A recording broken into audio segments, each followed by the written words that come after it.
કેશોદ જલારામ મંદિરે નેત્ર નિદાન કેમ્પનું આયોજન કરવામાં આવ્યું હતું।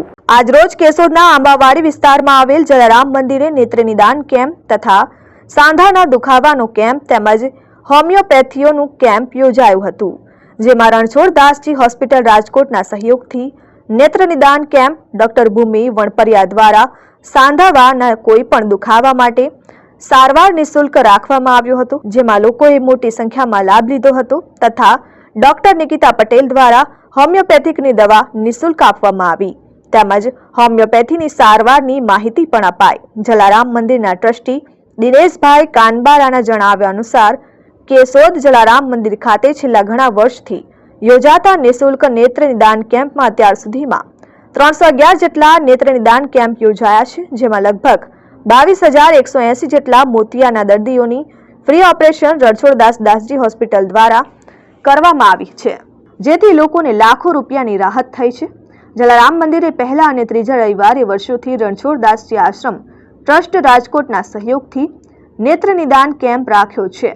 આજ રોજ યોજાયેલ કેમ્પની શરૂઆત કેમ્પના ભોજનદાતા વૃજરાલ ભાલોડિયા, જીગર ભાલોડિયા, જલારામ મંદિરના ટ્રસ્ટી રમેશભાઈ, દિનેશભાઈ કાનાબાર, રફીક મહિડા, ડોક્ટર ભૂમિ વણપરિયા, ભીમભાઈ, સુરેશભાઈ, ભૂપેન્દ્ર જોશી, ડોક્ટર પરિતોષ પટેલ વગેરે મહેમાનો દ્વારા દીપ પ્રાગટ્ય કરી કેમ્પ ખુલ્લો મૂકવામાં આવ્યો।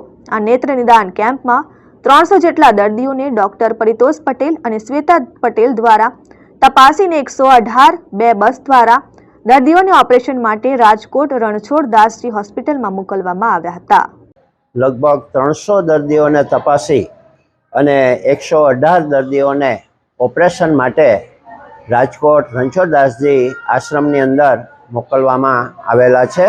એ ઉપરાંત પણ ડાયાબિટીસ, હાડકાના સાંધાના દુખાવા માટે અને હોમિયોપેથિકના કેમ્પનું આયોજન કરવામાં આવેલું હતું।